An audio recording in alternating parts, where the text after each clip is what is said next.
¿Te gustaría pasarlo bien con nosotros? Pues, ¿a qué esperas? Esto es RV Radio Cataluña, España. Hola, hola, soy Santi Gamisans y te invito a que nos dejes y formes parte de nuestras vidas. No lo pienses más y quédate con nosotros.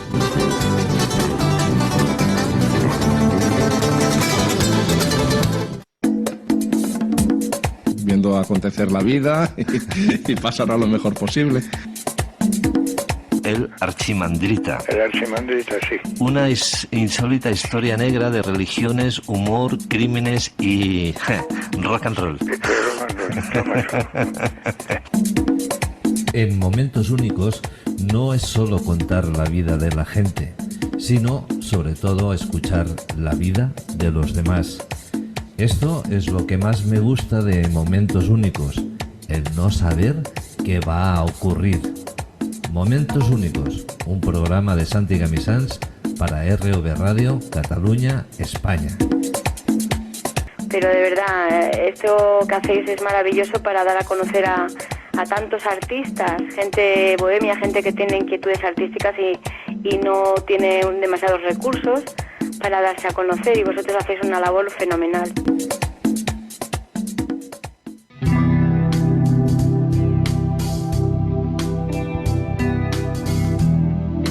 Hola, soy Susana Villaver, la autora del Laberinto de Lighthall y próximamente los cuadernos de Lippmann.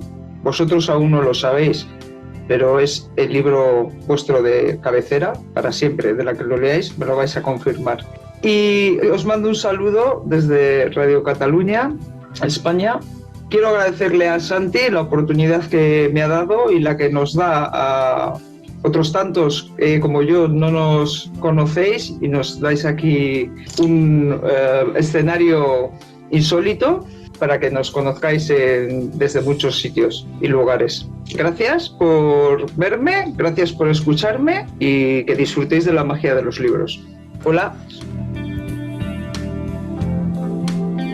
Así es. Así funciona. Esto es RV Radio Cataluña, España.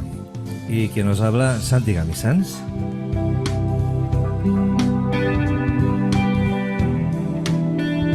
Bienvenidas, bienvenidos, y os tengo que decir que hoy estamos con ese programa, ese espacio que ya conocéis, que es Momentos Únicos, un programa ideado para las entrevistas con nuestros personajes a nivel mundial, porque no nos quedamos aquí estancaditos en España, sino que también nos vamos fuera de ella, ¿eh? Así que mucha atención, porque hoy tenemos una entrevista de lo más interesante.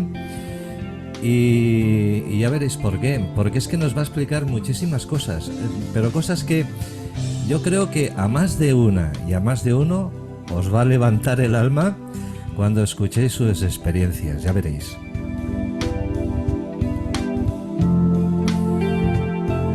Hoy tenemos como invitada a Yasmina Cánovas, que nació en Barcelona, que es empresaria, investigadora y escritora. Es cofundadora de una consultora social con sede en España y en Sierra Leone. Su principal proyecto en Sierra Leone es la creación de la CAT Radio Barming, que lo vais a poder encontrar, allá. Se podrá encontrar por el 106.9 de la FM. Es una radio comunitaria que actualmente llega a 2 millones de personas y que, gracias a su contenido educativo sanitario, evitó el fallecimiento de la población local durante la pandemia de esa enfermedad que se llama ébola, que ha abarcado toda aquella zona de allí, ¿no?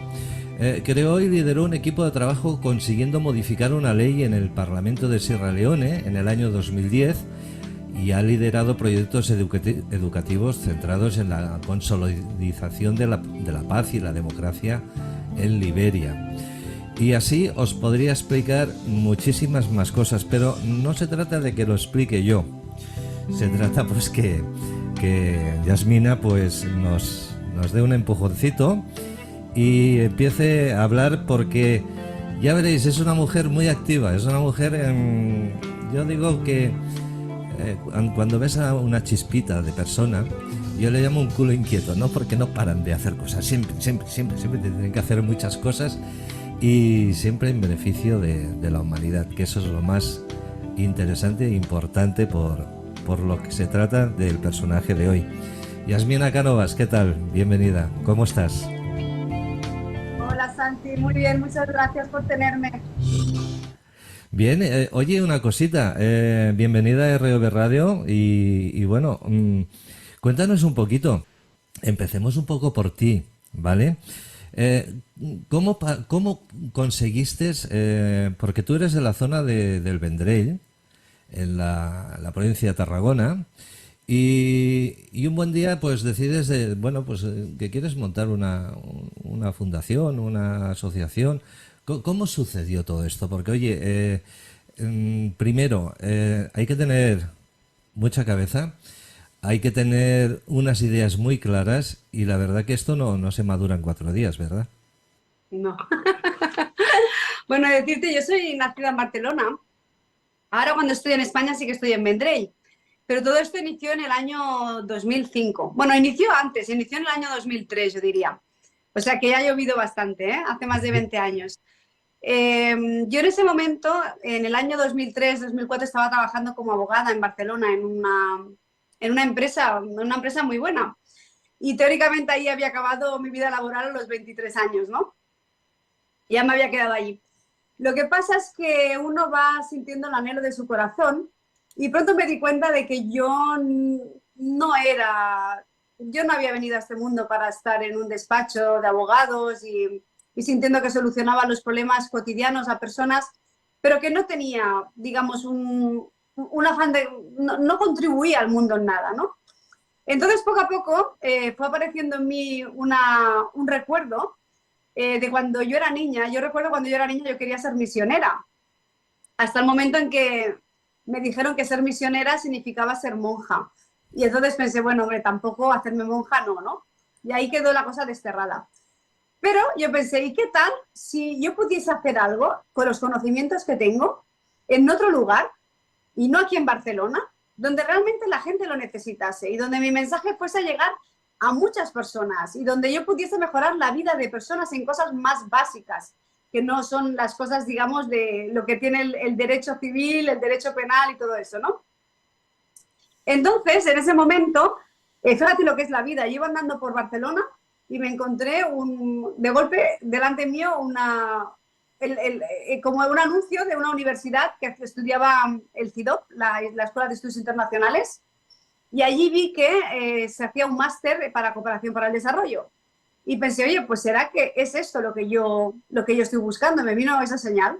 Así es que me matriculé y me lo tomé muy en serio, porque me di cuenta que realmente eso es lo que yo quería.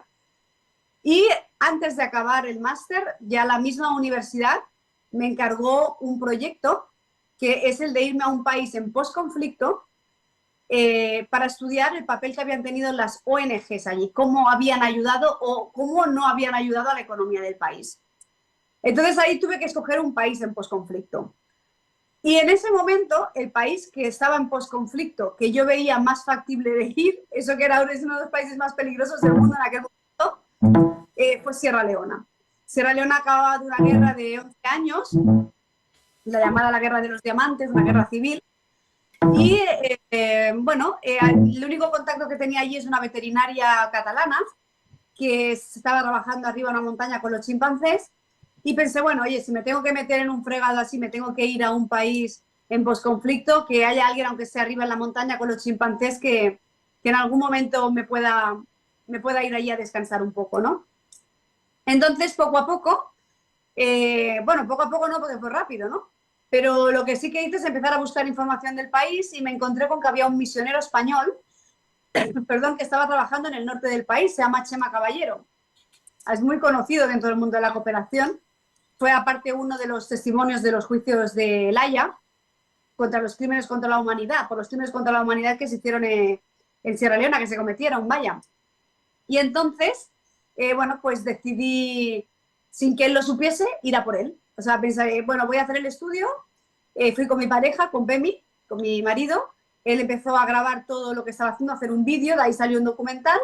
Y la idea fue encontrar a ese misionero. Ese misionero vivía en un pueblo que se llama Madina. Y resulta que en el país habían 3 pueblos que se llamaban igual. Así que fuimos a uno, luego fuimos a otro y llegamos, como siempre, el último, al tercero. Y cuando llegamos allí, bueno, yo me había llevado un paquete de chorizo de España, un embutido muy bueno, que yo sabía que hacía muchos años que no comía. Y cuando me puse en la puerta, le dije, llamé a la puerta y dije, oye, he venido de España a traerte chorizo. Ese hombre me tuvo que abrir la puerta a la puerta. Y así comenzó la historia de la vida en Sierra Leona en el año 2005. Y allí tuve la sensación nada más llegar de que tenía una faena por delante impresionante, pero que no me iba a ir de ese país hasta que no hubiese conseguido hacer algo significativamente importante. Porque el disgusto que di general y familiar fue tan grande que pensé que no me podía rendir simplemente haciendo ese proyecto, que yo tenía que hacer algo mucho más importante. Y unos 3 meses después de estar con el misionero, me apareció la idea de que, como no teníamos recursos económicos para hacer llegar nuestro mensaje muy lejos, lo que pensé es, vamos a crear un lugar en el que podamos dar el mensaje y que sean los otros que nos escuchen. Entonces, repartiendo aparatitos de radio por los diferentes lugares del país, nos podrían escuchar. Lo que pasa es que esto ahora está muy resumido, porque desde el año 2005 hasta que empezamos a emitir un 19 de septiembre del año 2010, pues ahí han pasado 5 años. Y son 5 años de trabajo, de jornadas de casi 16 o 17 horas al día, en unas condiciones muy duras, y que finalmente no conseguíamos los permisos, no conseguíamos el visado. Los permisos que se necesitan, las licencias para la radio. Debido a que al ser un país en posconflicto, la radio, como tú bien sabes, es una herramienta pues que puede servir para bien, pero también puede servir para caldear el ambiente, ¿no? Para que otra vez se empezasen a organizar la guerrilla. Entonces, como has explicado, hubo un momento ya que yo digo, no es una rendición, pero necesito una señal. Es decir, dime qué es lo que tengo que hacer ya para poder encender esta radio, que ya teníamos los aparatos, que ya teníamos rehabilitada la casa, que ya teníamos un equipo, que ya nos habíamos formado a nivel de cómo funciona la radio, ya habíamos estado haciendo workshops, pero no nos dejaban emitir. Así que finalmente, un día hablando con el misionero me dijo, bueno, Yasmina, si es que aquí el problema que tenemos es uno, es que este país, la ley no permite que tú tengas una licencia, no permite que haya una licencia nueva, no se permite. Y entonces pensé, bueno, ya después de 5 años trabajando en esas condiciones, pensé, pues si solamente es la ley, eso no es un problema. Oye, vamos y la cambiamos y se acabó. Y entonces, pues así dicho, que parece fácil, lo que hicimos es juntarnos con un grupo parlamentario y tiempo después conseguimos que en el Parlamento, por unanimidad, se aprobase el cambio de ley que permitía dar nuevas licencias, y entonces fue cuando nos dieron la licencia para la radio. Entonces empezamos a emitir. La primera emisión llegaba más o menos a 120.000 personas, y entonces decidimos saltarnos la ley, ya que la habíamos cambiado una, luego nos saltamos la otra. Quitamos el filtro teníamos una torre de 90 metros, quitamos el filtro y automáticamente empezamos a decir desde la sala de locución que nos llamasen desde donde nos estaban escuchando, y nos estaban escuchando desde la capital, desde Freetown. Automáticamente empezamos a acotar el territorio donde estábamos llegando, y estábamos llegando a 2 millones de personas ya desde el principio. Entonces la pregunta es, ¿y por qué tanto afán en la radio? Bueno, porque queríamos hablar de educación, queríamos hablar de sanidad, queríamos que los niños que no habían podido ir a la escuela tuviesen a un profesor dándoles las clases desde la radio. Pero nunca nos imaginamos lo que la radio sería capaz de hacer. Y es que años después, en el año 2014, como explicabas, vino la pandemia de Ebola, que eso sí que fue una bestialidad, una cosa muy fuerte. Y en ese caso estuvimos emitiendo 24/7 durante 2 años, moviendo a la población estratégicamente según la información que nos llegaba de contagios. Y nunca imaginamos que una radio que montamos con una finalidad educativa y sanitaria, pero a nivel informativa, la informativa llegaría al punto de poder salvar vidas. Piensa que nadie se contagió dentro del área de cobertura de la radio. Y eso fue algo muy emocionante y muy bonito, porque imagínate 2 millones de personas viviendo en medio de la nada, donde no había comunicación, porque no la había, solo teníamos esta radio, la responsabilidad que había y el trabajo que hubo para dar los mensajes que necesitaban, para mover a la población, para informar, para que supiesen de qué iba todo eso, para no alarmar en demasía. Es decir, fue un trabajo físico estresante y también emocional. Bueno, para que luego digan lo que puede hacer una emisora de radio, ¿eh? Que no es cosa sencilla, pero que realmente si se trabaja bien y se lleva bien, se gestiona bien, pues la finalidad puede ser muy educativa y al mismo tiempo también a veces ayuda mucho a personas que realmente lo necesitan, ¿no?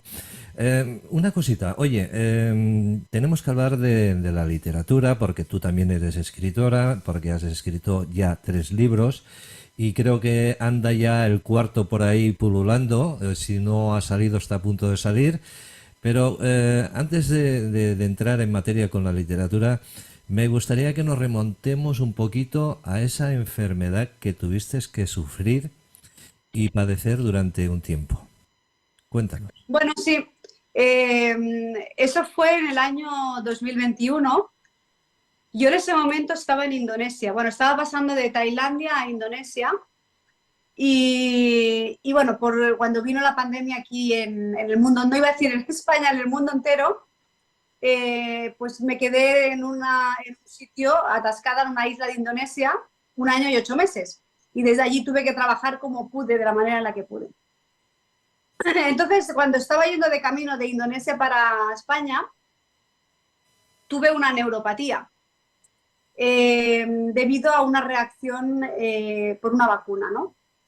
Entonces, bueno, yo en ese momento lo perdí todo. Es decir, en 11 días, desde el día en que me pusieron la vacuna, empecé primero que hablaba mal, es decir, me decían, oye, estás empezando a hablar español, pero hablas inglés. Yo allí hablaba indonesio en ese momento, porque después de casi 2 años allí viviendo, en un sitio tan pequeño que era una isla de casi 2 kilómetros cuadrados, me tenía que entender en indonesio, ¿no? Pero empecé a mezclar mucho los idiomas, luego perdí la vista del ojo derecho, luego empecé a quedarme completamente sorda, tenía como un pre-Alzheimer y ya lo último fue que perdí la sensibilidad de las piernas y me quedé paralítica. Y entonces estuve 151 días literalmente en la cama, sin poder caminar y además sin que pudiese entender exactamente lo que me estaba pasando, porque hasta que no pasó un tiempo no supe que había sido una reacción a una vacuna. En un primer momento me pensaba que me estaba, que me estaba poniendo, no sé, no sabía, se me estaba desintegrando el cerebro, es decir, no tenía ni idea, ¿no? Entonces, yo en ese momento, pues tenía un hijo pequeño que en ese momento tenía 4 años y medio, 5 años, y hubo un momento en que dije, bueno, Yasmina, con la de cosas que te han pasado en la vida, esto no puede acabar así. O sea, la cosa no puede ser tan ridícula como que acabes de esta manera, ¿no? Y bueno, hubo un día en el que me desperté y dije, yo no solamente que me voy a levantar, sino que voy a caminar, sino que voy a correr, sino que me voy a ir a la Maratón de Barcelona. Y bueno, las personas que tenía alrededor, como ya no me iba muy bien el coco, pensaban que me estaba volviendo loca, pero yo eso lo decía en serio, ¿eh? Y bueno, y finalmente lo que hice es apuntarme con el teléfono a la Maratón de Barcelona del 8 de mayo del año 2022, cuando todavía no notaba las piernas. Literalmente, para empezar a andar, ¿qué hiciste? Me tiré al suelo y empecé a levantarme como pude, a dar los primeros pasos como pude. Hice que me mandasen a una viña en medio de la montaña, me dejasen allí cada día. Y bueno, fueron 81 días. En 81 días pasé de no caminar, de no notar nada, a correr 20 kilómetros de la Maratón de Barcelona. Fui la última, la más lenta de toda la maratón y me pasé todo el camino llorando. Pero lloraba de la alegría de poder estar allí, bueno, y del dolor que tenía, porque era un dolor impresionante en las piernas, en la espalda, ¿no? Es seguramente la la situación más dura, pero también me di cuenta que hay veces que hay que comprometerse primero y luego hacerlo. Entonces yo lo que hice es, me comprometí con mi hijo, le dije, tu madre volverá a caminar, tu madre volverá a ser como era antes, a hablar normal, y voy a correr y vamos a tener una vida como la que teníamos, ¿no? Y no voy a olvidar nunca la cara de mi hijo cuando me vio, él no vio cómo yo entrenaba, sabía que ella podía caminar, pero cuando me vio llegar a la meta de los 20 kilómetros, que es lo que yo me había propuesto 15, hice 20, fue espectacular. Entonces a mí me dio una lección impresionante de vida, y ahora de hecho parte de las cosas que escribo, de los discursos motivacionales que hago, tanto en Sierra Leona como los vídeos que yo hago en mis canales, que son motivacionales, los hago porque realmente yo lo he sufrido, lo he pasado, ¿no? Y quiero que las personas que se encuentran en una situación difícil encuentren que hay algo más. No hay garantía para nadie, pero hay esperanza para todo el mundo. Felicidades, felicidades por superar esa enfermedad, por ser tan valiente, por ser una mamá coraje también, ¿eh? Y por, bueno, pues enfrentarte con tanto valor pues a algo que mucha gente daría por perdido, ¿no? Y que pues tú no te rendiste y estuviste ahí. Creo que es admirable. Yo te admiro mucho por esta que has tenido. Son cosas que, bueno, la gente lo debe saber, porque experiencias como la tuya, evidentemente que van a ayudar a mucha gente, ¿no? A mucha gente que está pasando por malos momentos también. Una pregunta. Tenemos 3 libros que llevan por título Muta, Renace y Vive. Muta creo que es el primero que salió al mercado y digamos que no tengo claro cuándo salió Muta. Bueno, en realidad yo escribí los 3 libros, tardé 14 años ¿Sí? en escribir los 3 libros. Bueno, el primero, el Muta, este que ves aquí detrás. ¿Sí? Pero decidí sacar los 3 a la vez al mercado. Los presenté a los 3 juntos. Pensé, he hecho una trilogía, he hecho una saga y no me apetece sacar uno, que lo lean y esperen al segundo y que lo lean y esperen al tercero. Yo voy a sacar la saga completa y la persona que tenga ganas de vivir una historia alucinante, de ver superación en sus personajes, de descubrir el poder que todos tenemos, lo que podemos llegar a hacer y qué pintamos en este mundo, que tengan la oportunidad de empezar y acabar. Y entonces saqué Muta, Renace y Vive, que son los 3 libros, y los saqué todos en el mes de octubre del año 2022. Ajá.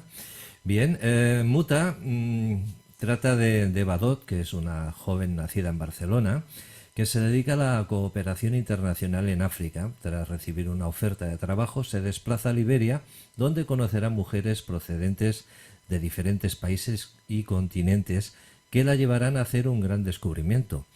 Estas mujeres deciden montar una plataforma con la que llevarán a cabo una revolución femenina que cambiará la historia. ¿En qué te basas en la historia de Muta? Pues me baso en la historia de muchas mujeres que he conocido durante casi 20 años. Es decir, para escribir este libro muchas personas me dicen, oye, sí que es grande el libro, que son 500 y pico páginas, pero tantos años, bueno, es que aparecen mujeres de Sierra Leona, de Liberia, de Oceanía, de México, de Costa Rica, de Myanmar, de Tailandia, de casi todos los continentes, digamos.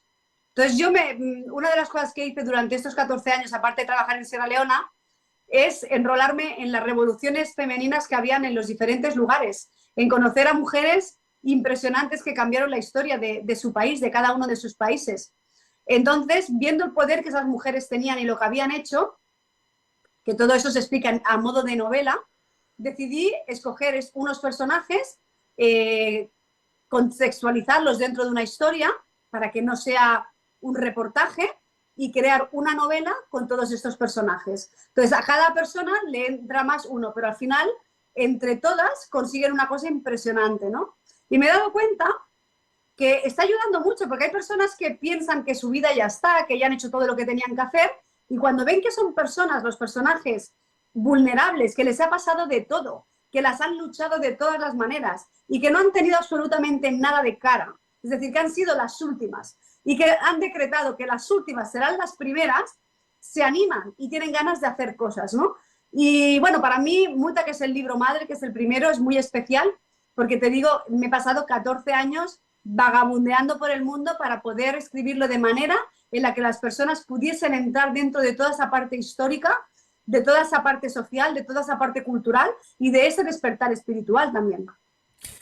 ¿Por qué Muta? ¿Por qué el título de Muta? ¿Acaso, Claro, es que si te explico por qué queremos Muta, mutar? te voy a explicar el libro, voy a hacer un spoiler. Claro, básicamente Muta es transformación, ¿vale? Entonces dice, muta y descubre tu poder oculto. Vale, la plataforma de mujeres que creo entre todo el mundo tienen una característica, un secreto, algo muy importante, que tiene que ver con la mutación. Entonces, por eso se llama Muta, pero no me hagas explicar más porque si no, pues voy a desvelarlo todo. Bien, bien. Una cosita, hablamos un poco del siguiente que renace.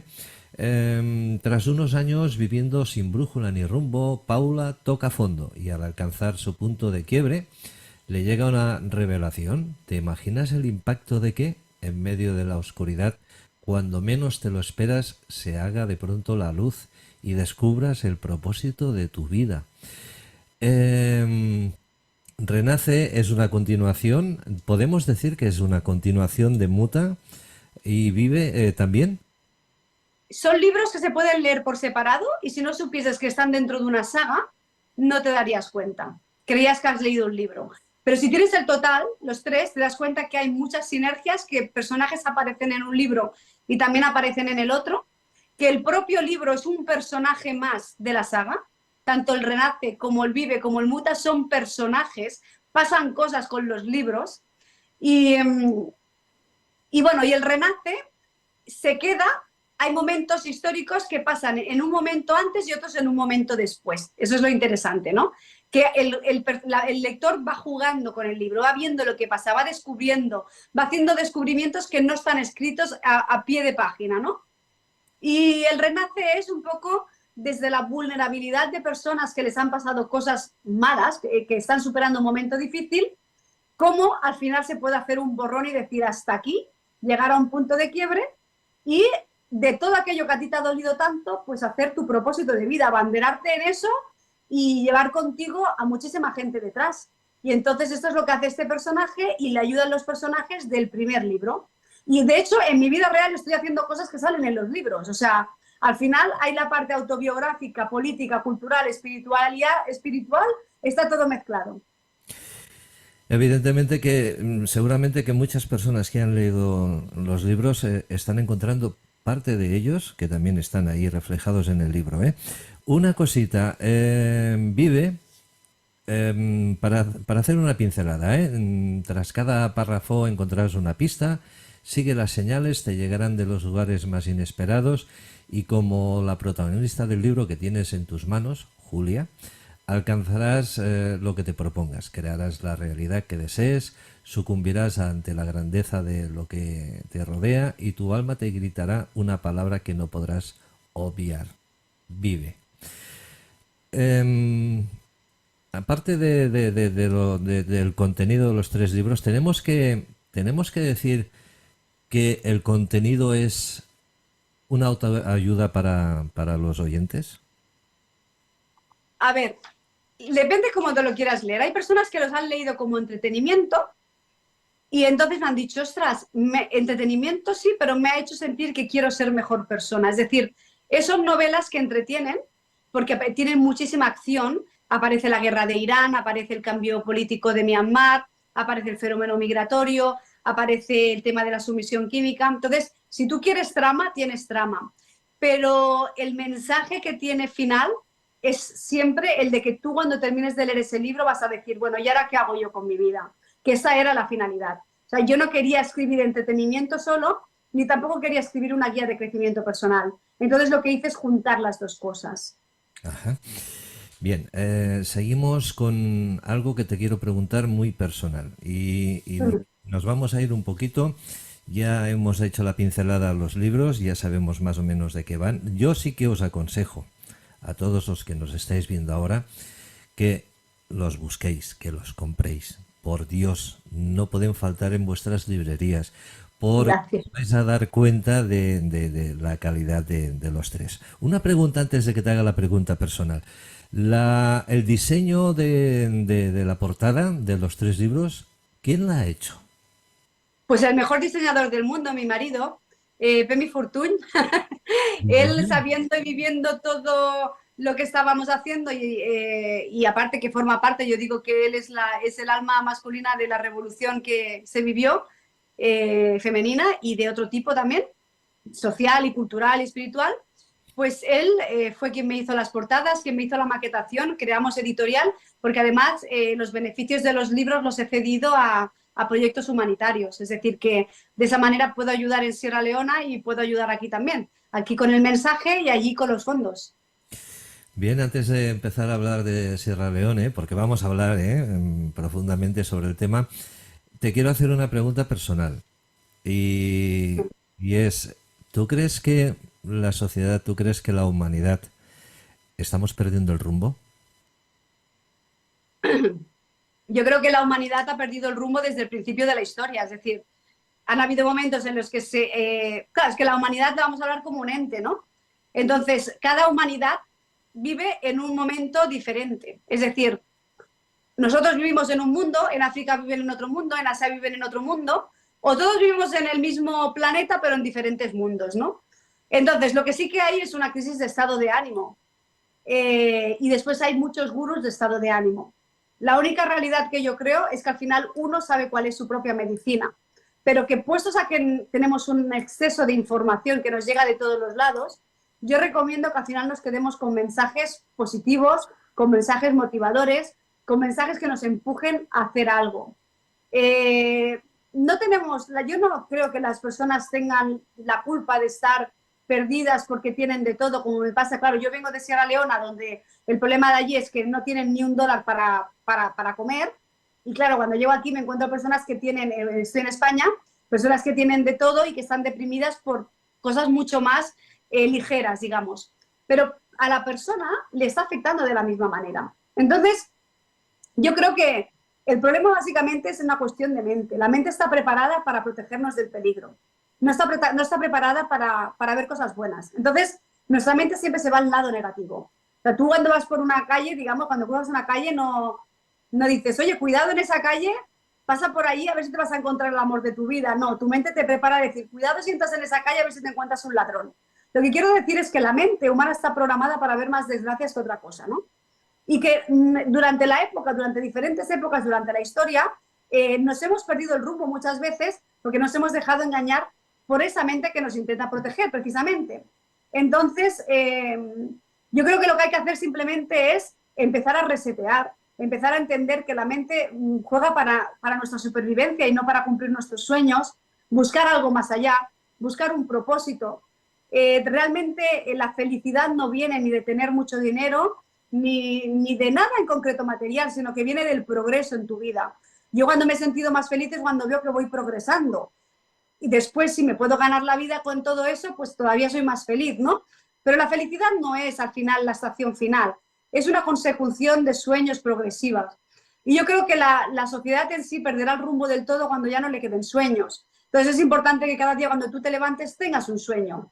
A la pregunta que tú me has hecho, creo que desde el principio de los tiempos nos hemos atormentado demasiado por hacer demasiado caso a nuestra mente y muy poco caso a nuestro corazón.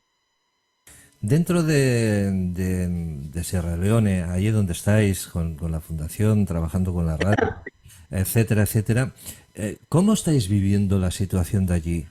¿Ha mejorado? ¿Ha empeorado? ¿Faltan recursos? Yo sé que a todo eso me vas a decir que sí, que faltan muchos recursos, que tal y cual. Pero Bueno, es obligatorio que te lo pregunte, porque sí. ¿sabes qué pasa? Que aquí, cuando todos vamos bien, o vamos medio bien, no nos acordamos de lo que pasa en otros lugares, ni queremos saberlo. Y creo que es bueno pues que alguien que está allí pues que nos lo explique, ¿no? ¿Cómo está la situación en Sierra Leone? Bueno, cuando llegué en el año 2005 estaba mucho peor, porque piensa que de entrada no había niña que no hubiese hecho de 10 años para arriba que no la hubiesen violado. Realmente era eso. Se convirtió en una herramienta de guerra, ¿no? Las niñas que no estaban violadas estaban amputadas. Los niños que no estaban amputados eran el niño soldado. Cuando llegué allí eso era un auténtico desastre. Conforme fueron pasando los años, la gente psicológicamente, aparte con programas de rehabilitación, se fue rehabilitando, el dolor fue menguando, y bueno, y entonces lo que sí que fue sucediendo es que cada vez las personas, sobre todo los jóvenes, los niños que nacieron, no tenían tan presente la guerra, ¿no? Pero entonces también hubo un cambio, porque las ONGs fueron allí a ayudar, pero cuando la cosa estuvo un poquito mejor se fueron. Y entonces cuando se fueron empezó la delincuencia. Que entonces en ese momento cuando acabó la guerra no había delincuencia, ¿no?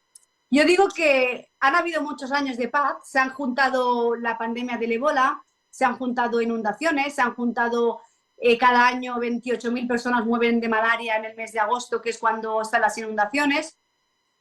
Hemos tenido un golpe de Estado el día 26 de noviembre en el país. Eso preocupa porque no había pasado en los últimos 20 años.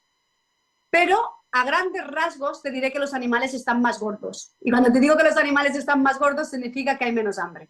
Porque si los animales están más gordos es que los dejan alimentarse, por lo tanto las personas también están más gruesas y significa que en general, en grandes rasgos, estamos mejor. Ahora, ¿hace falta medios? Sí, hacen falta medios, pero sobre todo lo que hace falta, yo ya el tema de los medios he dado un cambio al tema de la cooperación y ahora sí que ayudamos con pues, los medios de los libros y ayudamos con nuestra propia empresa financiando la compra de aparatos que se estropean y sueldos, pero ahora ya me he focalizado en la motivación como arma de construcción masiva. Entonces, motivación en las escuelas, motivación gritando por la calle, motivación desde la radio, programa de motivación y el nuevo libro que he hecho, que has comentado antes, que está en imprenta ahora mismo, en inglés, es un libro motivacional, que será simplemente para regalar. Ese libro no se puede comprar. De momento, lo he escrito, no sé si es el primer libro de la historia escrito, es para ser regalado, pero así es. Bien, bien, bien. Oye, si te parece, vamos a hacer un pequeño paréntesis. Nos tomamos un vasito de agua y retomamos la entrevista en nada, en cuestión de segundos. ¿Te parece bien? Perfecto. Hola, soy Susana Villaver, la autora del Laberinto de Lighthall y próximamente los cuadernos de Lippmann. Vosotros aún no lo sabéis, pero es el libro vuestro de cabecera para siempre, de la que lo leáis, me lo vais a confirmar. Y os mando un saludo desde Radio Cataluña, España. Quiero agradecerle a Santi la oportunidad que me ha dado y la que nos da a otros tantos como yo no nos conocéis y nos dais aquí un escenario insólito para que nos conozcáis desde muchos sitios y lugares. Gracias por verme, gracias por escucharme y que disfrutéis de la magia de los libros. Saludos a todos los oyentes de Rock Radio Cataluña España. Soy Miguel Navarro, el creador del EVECOM, ese intrigante emisor de señales luminosas en IR que ha despertado tanto interés en la comunidad ufológica. Mi agradecimiento a Santi Gamisán por darme visibilidad en su programa. Sigamos explorando entre todos este fascinante universo paranormal y misterioso. Muchas gracias.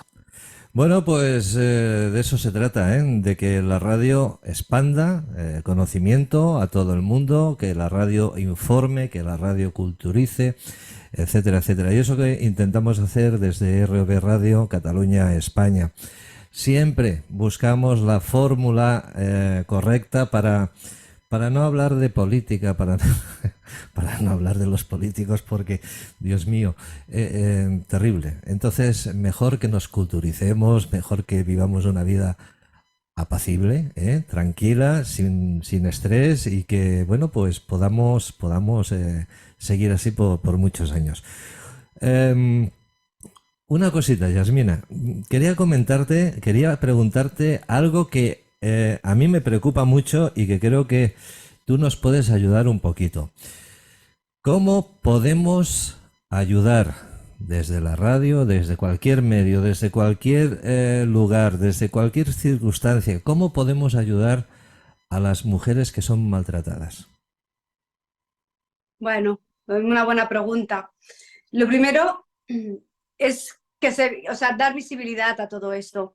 Hay un problema que yo creo, justamente hice un acto institucional para el Día 28 de noviembre, que es el Día Internacional contra la Mujer Maltratada, ¿no? Que le han puesto hasta día, que la violencia de género, le han puesto hasta día, ¿no? En realidad hay una cuestión, y es que hasta hace poco las personas de alguna manera no dábamos visibilidad porque decíamos, bueno, si en mi familia más o menos todos estamos bien, hemos educado bien a nuestros hijos, a mí eso no me va a pasar, por tanto, bueno, es un problema que queda ajeno, ¿no?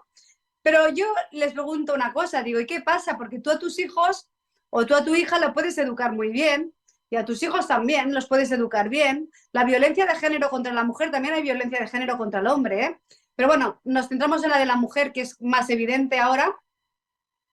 Cuando tu hija se va de tu casa y se casa, va a otra familia. Y cuando está en otra familia no sabemos cómo han educado a ese chico. Y entonces si ese chico la maltrata, entonces tu problema sí que es tuyo. Entonces el problema es que las personas, hay muchas familias que creen que es algo ajeno y no le dan importancia.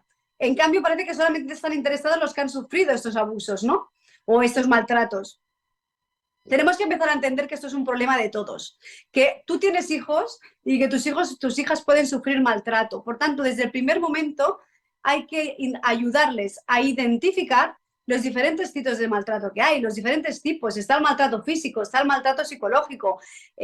Antes de llegar a un maltrato físico, pasan por muchas fases. Es decir, la única manera para mí de evitar un maltrato hacia cualquier persona, hombre y mujer, es que sus bases como personas estén muy asentadas. Desde una persona con una autoestima alta, una persona que se quiere, una persona que se cuida, va a ser mucho más difícil que la maltraten, primero psicológicamente y luego físicamente, porque no se maltrata, no llega un día la mujer a casa y el hombre le da un golpe y la maltrata. Normalmente eso ya lleva una cosa antes, ¿no? Y lo que ha pasado es que ha ido minando la moral de esa persona. Entonces, yo lo que diría es contenidos positivos, contenidos, lo que he dicho, contenidos para ayudar a la autoestima, que no haya vergüenza, que las cosas se puedan hablar, que se puedan identificar, pero sobre todo, más que identificar, denunciar y todo eso, que eso ya es cuando ya ha pasado el maltrato, para que eso no suceda, trabajar siempre desde el punto de la superación, de la motivación, de emitir contenidos positivos. Mirad, yo estuve en Costa Rica viviendo 1 año y medio haciendo un estudio para una universidad con la Embajada Española. Y una de las cosas que me di cuenta allí, que también lo explico en los libros, es que había como una revolución del optimismo, que hay gente que no le gusta. El positivismo hay gente que le molesta, que le fastidia. Pues bueno, me di cuenta de realmente, yo no veo las noticias desde el año 2020, no veo nada, es decir, soy una persona que a veces me entrevistan y me quieren preguntar sobre un conflicto bélico en un sitio o en otro, digo, a mí pregúntame sobre lo que yo vivo, sobre lo que yo trabajo y sobre lo que yo tengo a mano, ¿no? Me doy cuenta que las personas estamos, ¿y por qué lo he hecho? Porque me di cuenta que yo estaba sometida a noticias muy negativas. Si no dejamos de ver noticias sobre guerras, sobre manadas, sobre cosas malas, ¿qué van a querer nuestros hijos? Si mi hijo no deja de ver cosas violentas, va a vivir en un ambiente violento donde se sienta amenazado. Pero si en cambio le enseño que un mundo puede ser gentil, lo que hacen personas, lo que hacen bomberos, lo que hacen policías, lo que hacen personas que están ayudando al conjunto, lo que hacen mujeres de todo el mundo, lo que hacen hombres de todo el mundo, la persona nace más confiada, crece más confiada, crece con un respeto por la persona que tiene alrededor. Las personas crecen con otra autoestima. El maltrato es un síntoma de baja autoestima, tanto del maltratado como del maltratador, o de la maltratada como del maltratador. Entonces hay que empezar por la autoestima de las personas, por la base. Todo lo que se haga después es para que se tomen medidas judiciales contra esa persona. Pero es que a mí lo que me gustaría es que eso no sucediese. Y la única manera de que eso no suceda es que todas las personas empiecen a quererse más, empiecen a vivir en un entorno mejor, en un entorno más saludable, en un entorno más limpio, entiendan que ser líder no tiene nada que ver con ser agresivo, que el líder es el que soluciona los problemas, el que quita los problemas del medio y da una visión para el conjunto. Eso es el líder de una familia, y que las familias se lideran en conjunto y que los hijos vean eso y eso lo hagan. Es decir, es un trabajo de fondo.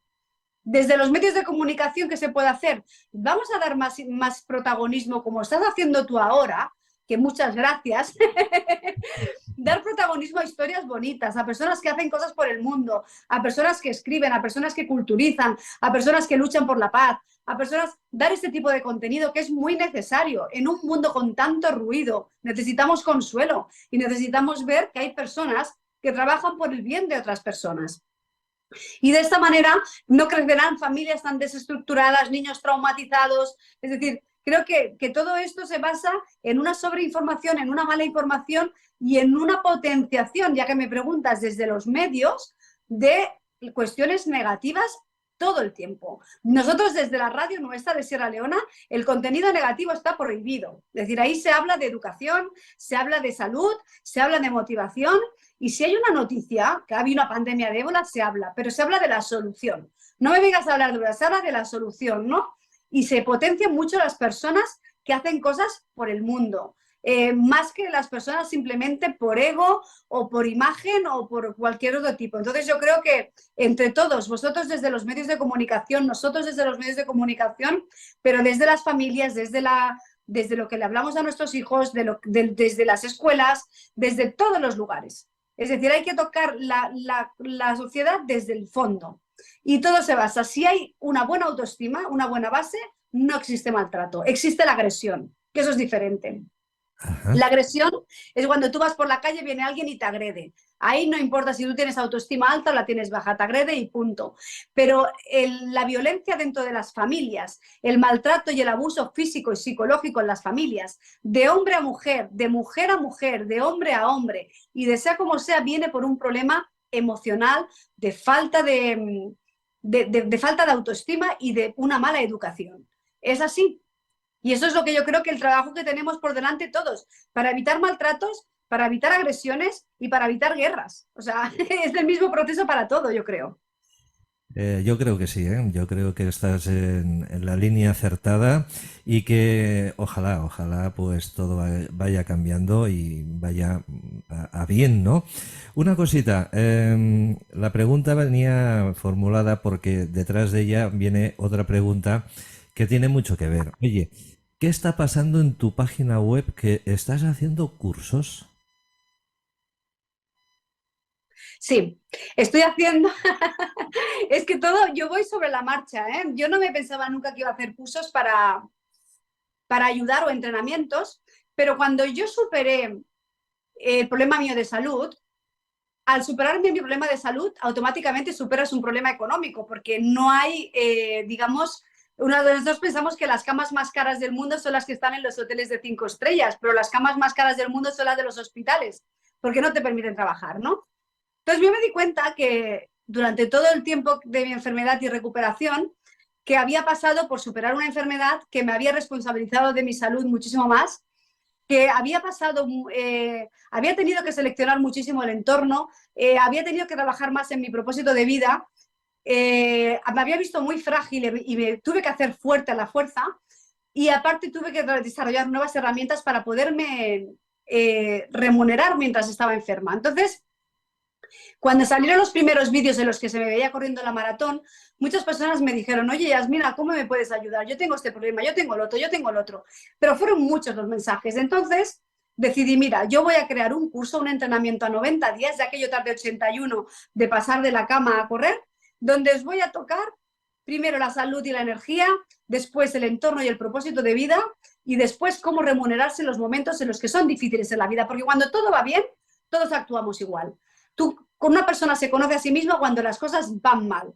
Ahí es donde está la diferencia entre las personas de un tipo y las de otro.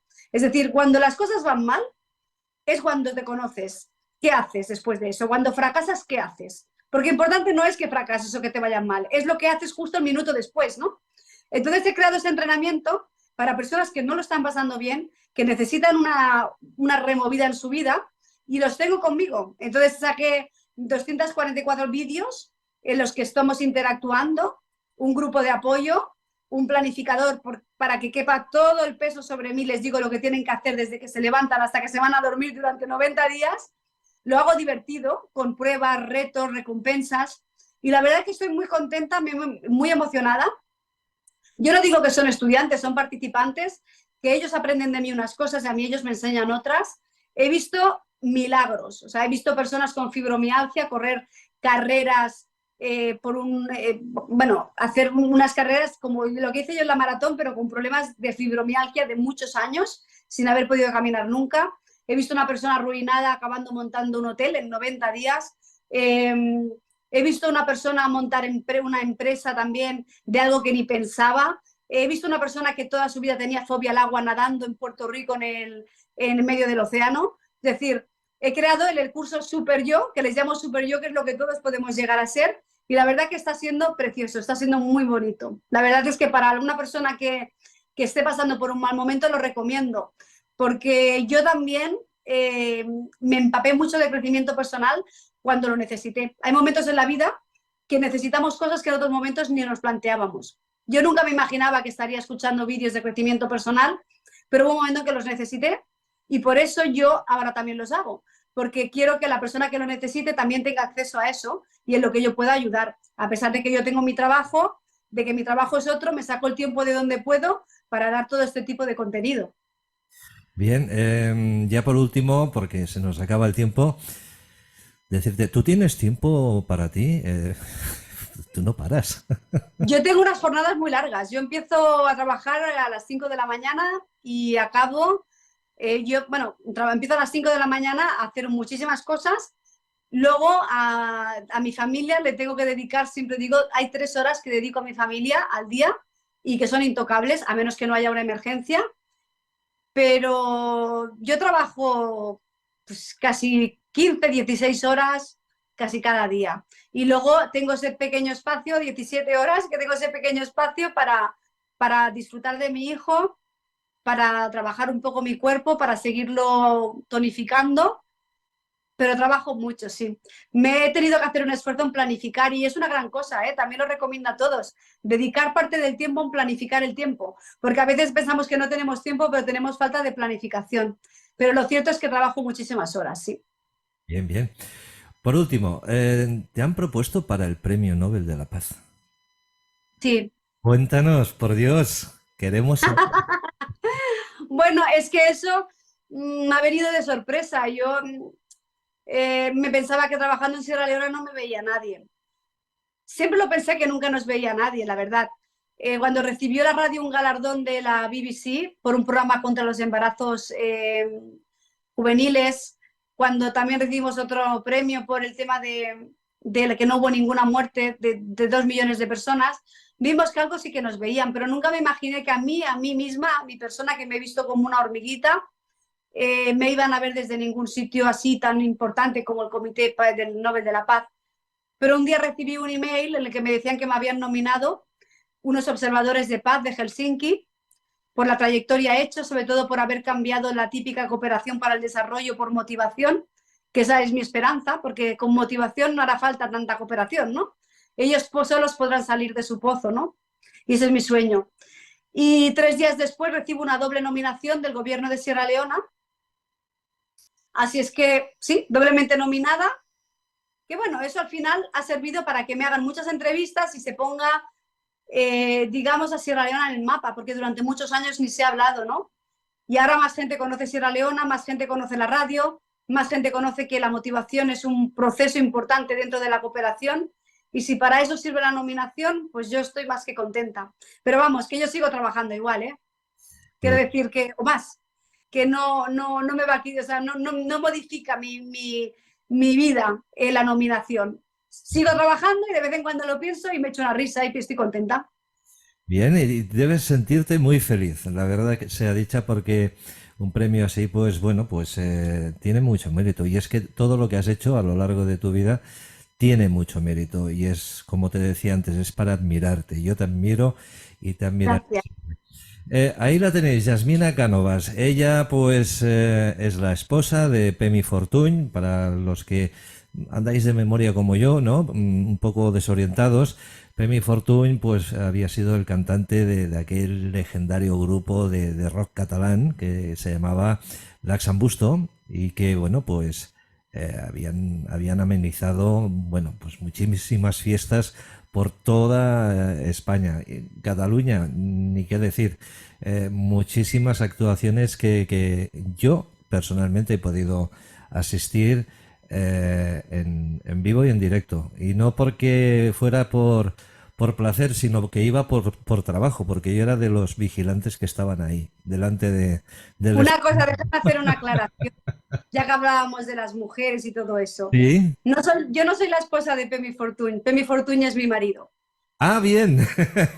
Claro, porque me estás entrevistando a mí. De todas maneras lo he entendido, ¿eh? Pero que Estupendo. me gusta cuando me entrevistan por algo decir, es mi esposo, somos un conjunto. Además te digo una cosa, aparte de ser cantante de Laxambusto, una persona que ha tenido discos de oro, se ha involucrado en la cooperación al desarrollo, ha hecho exactamente lo mismo que yo, incluso en los libros que no los ha escrito, los ha maquetado.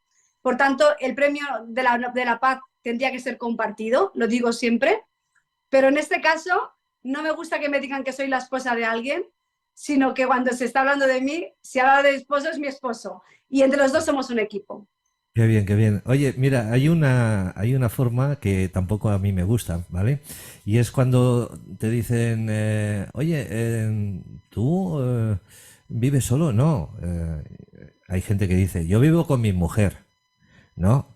Y creo que está muy mal dicho, ¿eh? Lo de esposo, pareja, no sé. Creo que suena mucho mejor que no mi mujer, ¿no? Porque no son de nuestra propiedad. Que lo sepáis también. Pero bueno, nos hemos... Eso lo he dicho ahora a nivel anecdótico, porque forma parte de la manera en que tenemos a veces de expresarnos, pero me he propuesto un poco ir transformando esta manera de expresarnos para que todo al final tenga más sentido, ¿no? Tenga un sentido.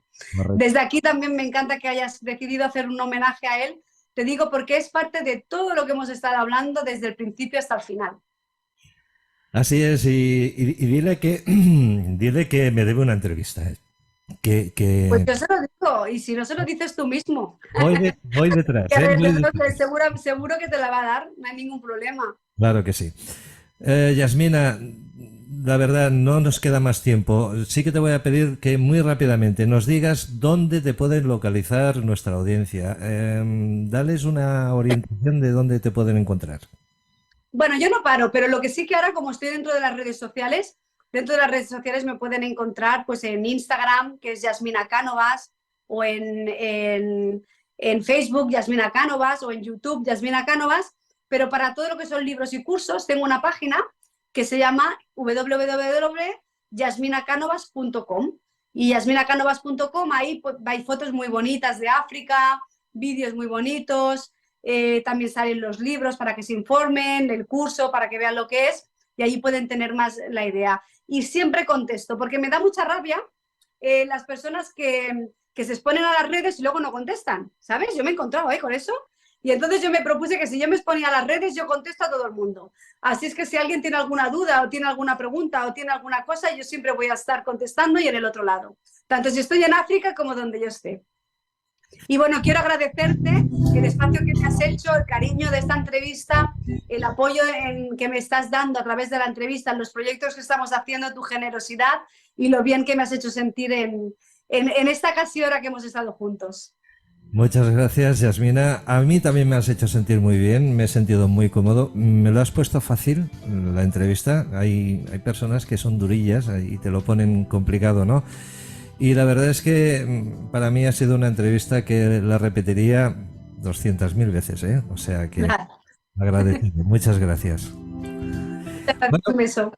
Un beso y mucha suerte por Sierra Leone, por el Vendrell, por Barcelona, allí donde estéis, los dos. Que todo os vaya muy bonito, que podáis ayudar y seguir ayudando a la humanidad con vuestra experiencia y con vuestra amabilidad y con vuestra humanidad. Que seáis muy felices, de verdad. Gracias. Nosotros tenemos que irnos ya, se nos acaba el tiempo, esto ha terminado, así que por favor no dejéis de buscarnos en las redes sociales también, porque dentro de poco volveremos con Momentos Únicos con otra interesante entrevista. Tenemos más escritoras, tenemos más escritores, tenemos muchas personas que van a pasar por RV Radio Cataluña España y nos gustaría pues hacerlo con vuestra compañía. ¿Quién os ha hablado? Santi Gamisans, RV Radio Cataluña España. para todo el mundo. Chao.